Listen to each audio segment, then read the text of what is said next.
겉으로는 웃고 있지만 마음속엔 언제 터질지 모르는 칼날을 숨기고 있는 사람도 있고, 매정한 말 뒤에 의외로 따뜻한 마음을 품고 있는 사람도 있습니다.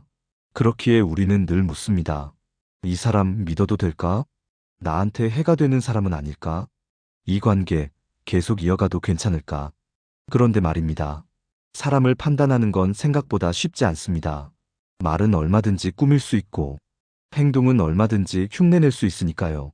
하지만 단 하나, 속일 수 없는 게 있습니다. 바로 눈빛입니다. 눈빛은 말보다 정직하고, 표정보다 솔직합니다. 두려움이 있으면 눈이 흔들리고, 거짓이 있으면 눈이 흐려지며, 따뜻함이 있으면 눈동자에서 온기가 느껴집니다. 사람의 눈을 보면 그 사람의 본성이 드러납니다. 의외로 많은 사람들이 이 단서를 지나치고 말과 행동에만 집중합니다. 하지만 진짜 중요한 건 그 사람이 무언가를 말하지 않을 때 그 침묵 속에서 흘러나오는 눈빛입니다. 오늘은 그래서 함께 이야기해 보려 합니다. 사람을 믿기 전에 어떻게 그 사람의 본성을 알 수 있을까? 특히 눈빛을 중심으로 그 외에도 우리가 놓치기 쉬운 인성의 단서들을 함께 나누려 합니다. 이야기를 시작하기에 앞서 한 가지 잊지 못할 사연을 소개해 드릴게요. 몇 해 전, 한 지방 소도시의 병원에서 일하던 간호사 윤정 씨는 새로 입사한 후배 간호사와 함께 근무를 시작했습니다. 겉보기엔 조용하고 착실해 보이는 인상이었죠. 말도 조곤조곤했고 항상 예의를 지켰습니다. 그런데 어느 날부터인가 윤정 씨는 묘한 불편함을 느꼈습니다. 후배의 말은 늘 친절했지만 환자를 바라보는 눈빛이 어딘가 공허했고, 동료를 볼 때면 짧지만 냉정한 느낌이 스쳐 지나갔습니다. 그 눈빛이 말하는 건 이랬습니다. 나는 너희들과 다르다.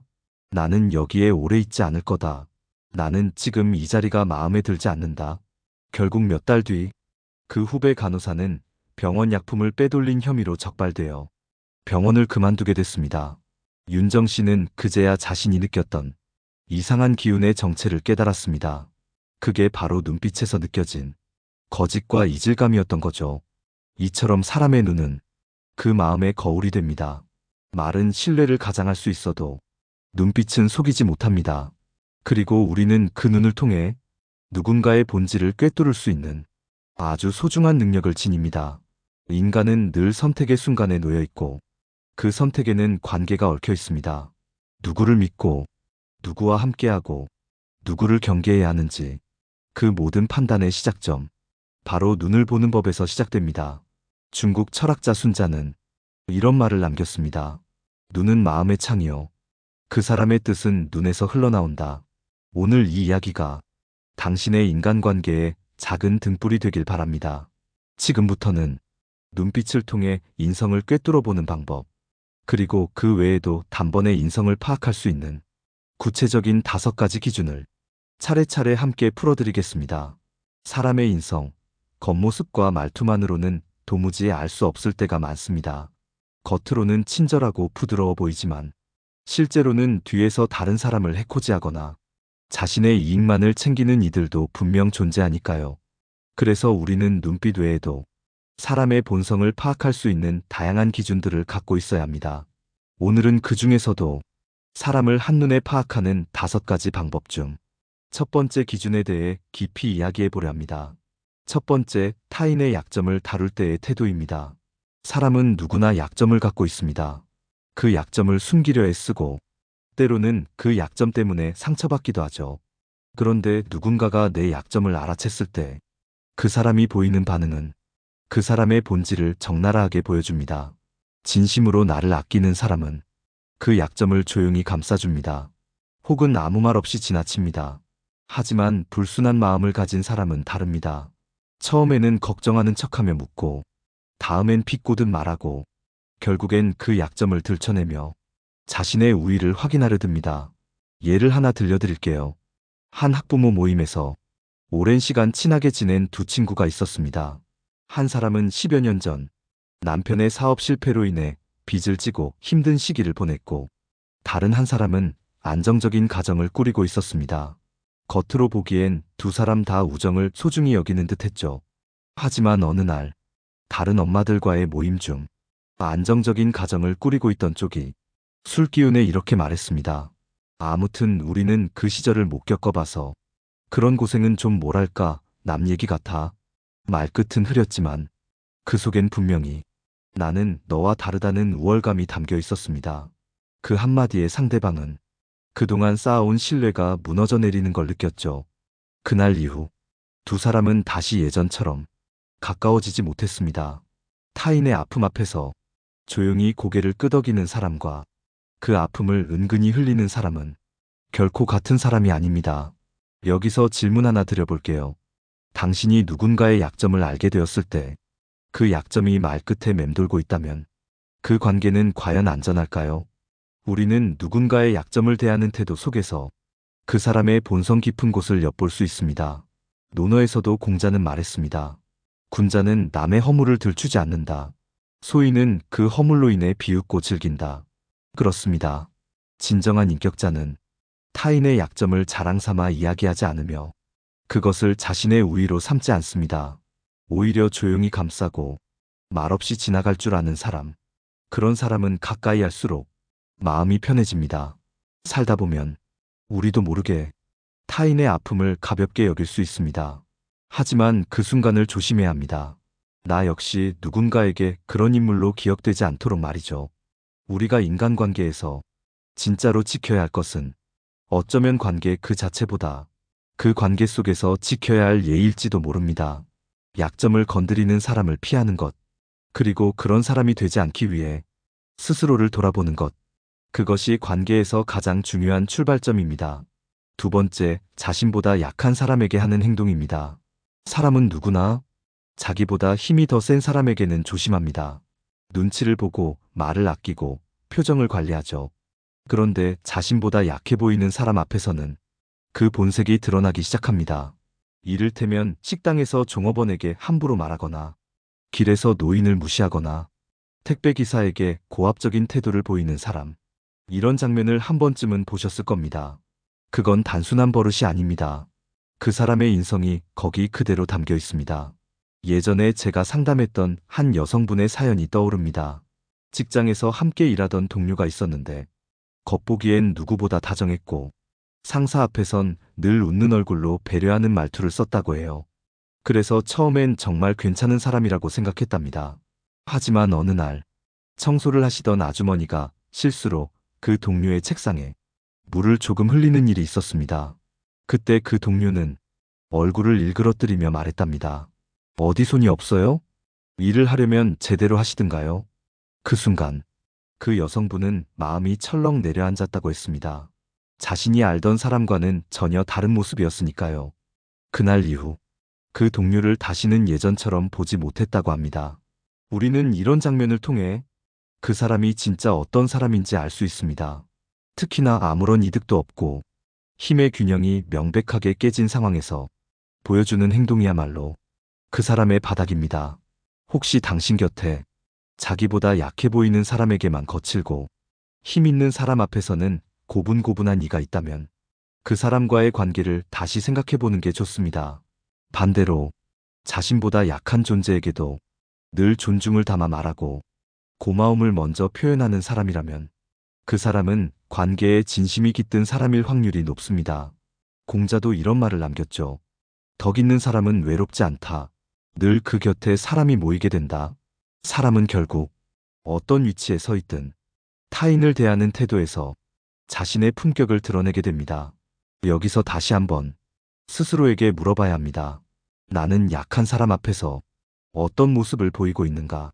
그 작은 행동 하나가 누군가의 마음에 깊은 상처로 남을 수도 있다는 걸 우리는 자주 잊고 살아갑니다. 그리고 그런 작은 태도들이 모여 나의 인격이 되고 누군가의 신뢰를 얻게 되며 더 나아가 관계의 방향을 결정짓게 됩니다. 우리는 말로가 아니라 행동으로 기억되는 존재입니다. 특히 그 행동이 누군가에게 위로였는지 혹은 상처였는지에 따라 그 사람의 마음속 자리를 정하게 됩니다.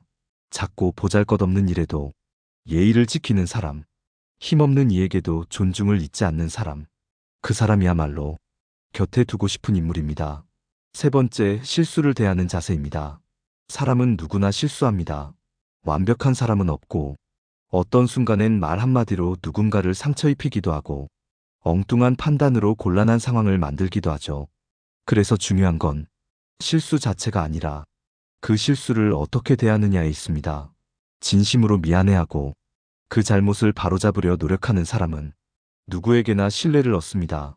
하지만 반대로 자신의 잘못을 인정하지 않고 오히려 변명으로 일관하거나 남에게 책임을 떠넘기는 사람은 그 순간부터 신뢰를 잃기 시작합니다.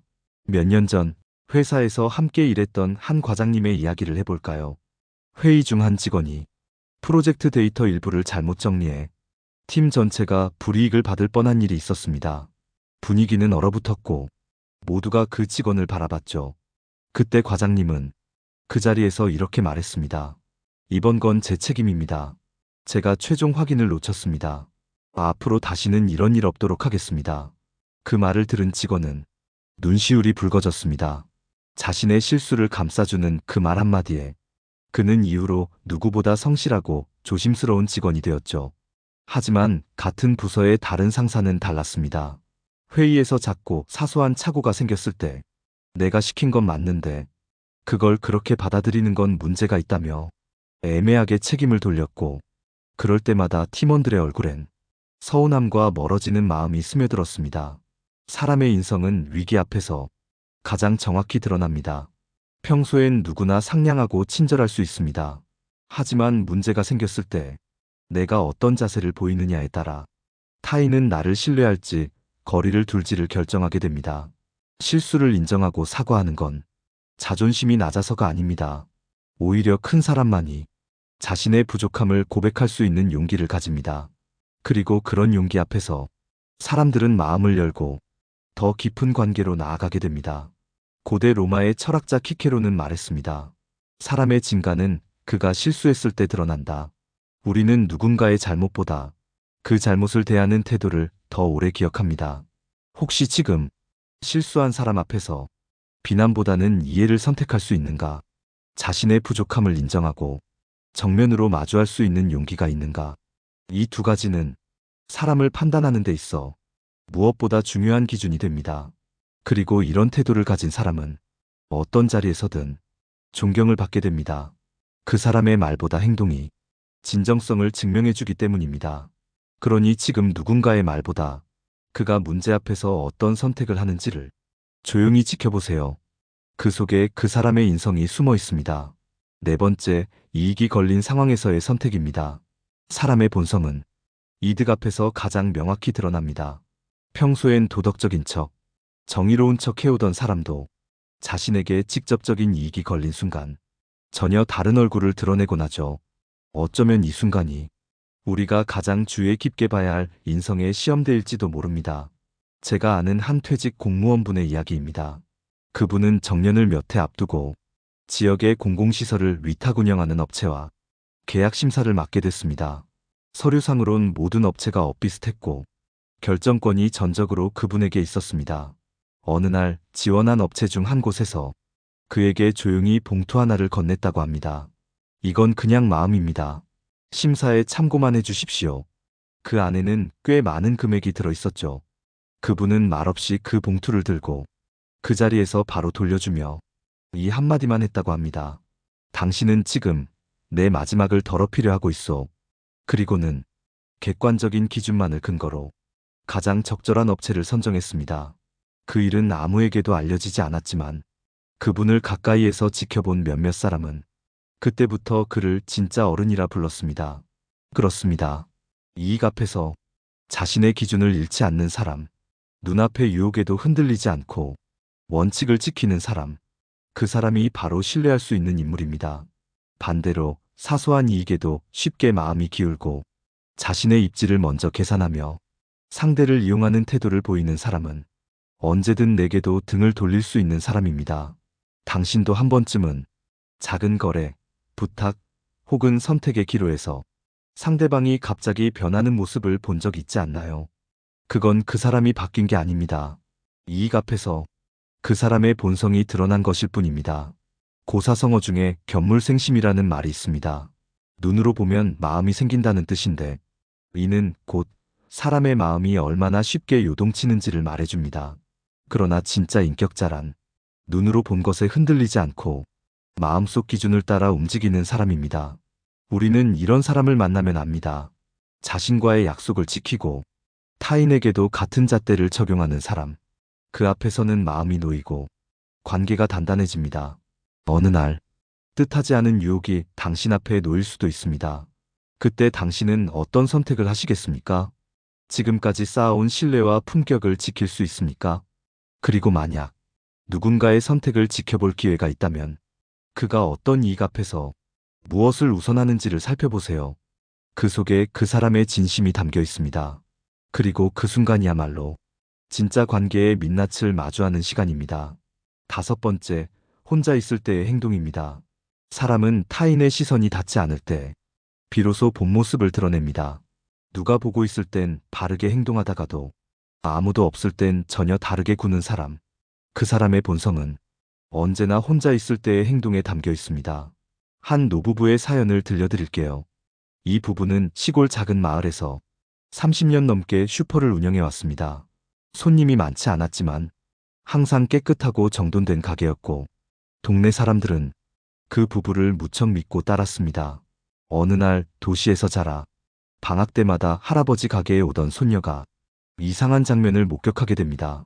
손님도 없고 비가 오는 조용한 날 오후, 할아버지는 가게 뒤편에서 떨어진 사과 하나를 주워 천천히 껍질을 깎아 말없이 다듬더니 그걸 다시 정성스레 진열대에 올려놨습니다.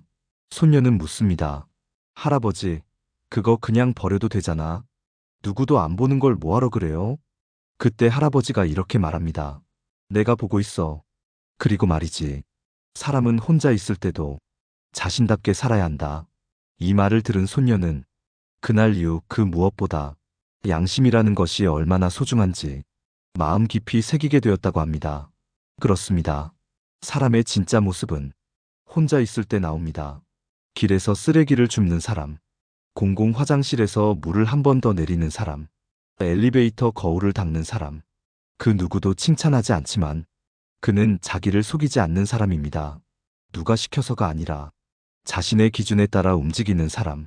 그는 관계 속에서도 흔들림이 없습니다. 타인의 눈치를 보며 바뀌는 것이 아니라 자기 안의 질서로 살아가는 사람. 그런 사람은 조용하지만 묵직한 신뢰를 줍니다. 논어에서도 이런 말이 있습니다. 군자는 남이 보지 않는 데서도 마음을 단정히 한다. 이 얼마나 깊은 말입니까? 보이지 않는 곳에서의 행동은 결국 드러나는 법입니다. 그게 바로 습관이 되고 평판이 되고 결국 그 사람이 됩니다. 혹시 지금 당신이 떠올리는 사람이 있나요? 혼자 있을 때 더 빛나는 사람, 아무도 없는 곳에서 더 바르게 행동하는 사람. 그 사람이 진짜 괜찮은 사람입니다. 그리고 그런 사람이 가까이 있어줄 때 우리 삶은 조금 더 따뜻해지고 조금 더 단단해집니다. 지금까지 5가지 기준. 눈빛, 약자에 대한 태도, 실수를 대하는 자세, 이익 앞에서의 선택, 혼자 있을 때의 행동. 이 5가지는 어떤 말보다 정확하게 그 사람의 본성을 보여주는 거울입니다. 이제 마지막으로 이 모든 이야기들을 하나로 묶어 우리 삶에 어떻게 녹여낼 수 있을지 함께 정리해 보려 합니다. 이제 우리는 묻지 않아도 알 수 있습니다. 사람의 말보다 사람의 눈빛이 더 많은 것을 말해준다는 걸. 그리고 그 눈빛 뒤에 숨은 마음을 읽을 수 있다면 우리는 더 이상 쉽게 속지 않고 더 현명한 관계를 선택할 수 있습니다. 첫 번째 기준, 타인의 약점을 어떻게 다루는지, 그 사람이 나의 아픔을 조용히 감싸주는지, 혹은 비난과 비웃음의 재료로 삼는지, 그 태도 하나에 그 사람의 온도가 담겨 있었습니다. 두 번째 기준, 자신보다 약한 사람 앞에서 존중과 배려를 보이는지, 아니면 힘없는 사람에게만 거친 본성을 드러내는지, 그 작은 장면들이 그 사람의 깊이를 보여줬습니다. 세 번째 기준, 실수를 했을 때 그걸 인정하고 바로잡는 용기가 있는지, 아니면 남 탓으로 돌리고 자존심만 앞세우는지, 그 선택 하나가 그 사람의 품격을 드러냈습니다. 네 번째 기준, 이익이 걸린 순간에 자신의 원칙을 지키는지, 아니면 손익계산에 따라 가치와 사람을 바꾸는지, 그 한순간의 판단이 신뢰를 만들기도 하고 깨뜨리기도 했습니다. 5번째 기준, 아무도 보지 않을 때 여전히 성실하고 바르게 행동하는지, 혼자 있는 그 사람의 모습이 가장 진실된 얼굴이라는 걸 우리는 알게 되었습니다. 이 5가지는 사람을 단 한 번 보고도 그 본성을 가늠할 수 있는 삶의 나침반 같은 기준입니다. 물론 사람은 변할 수 있습니다. 하지만 본질은 쉽게 바뀌지 않기에 우리는 이 5가지 잣대로 조심스럽게, 그러나 단호하게 사람을 바라봐야 합니다. 인간관계는 결국 시간이라는 필터를 지나며 진짜와 가짜를 가려내게 됩니다. 그 필터를 통과한 사람만이 당신 곁에 남게 될 것입니다. 마무리하며 한 문장을 남기고 싶습니다. 인생에서 가장 무서운 사람은 말이 많은 사람이 아니라 눈빛이 비어있는 사람이다. 당신이 만나는 그 사람의 눈, 그 속에 온기가 흐르고 있는지, 거울처럼 투명한지를 오늘 한번 조용히 들여다보세요. 혹시 이 방송을 들으며 떠오르는 사람이 있다면 댓글로 나눠주세요. 당신의 이야기가 다른 이에게 큰 위로가 될지도 모릅니다. 그리고 이 영상을 통해 오늘의 관계가 조금이라도 더 따뜻해졌다면 구독과 좋아요로 마음의 인사를 전해주세요. 당신의 하루가 조금 더 평온하길 바랍니다. 그리고 당신 곁에 있는 사람이 참 괜찮은 사람으로 남길 바랍니다. 다음 시간에는 더 깊고 섬세한 이야기로 마음을 찾아가겠습니다. 늘 곁에서 당신의 사람 이야기를 듣는 한 사람으로 남겠습니다. 지금까지 지혜이쌤이었습니다. 감사합니다.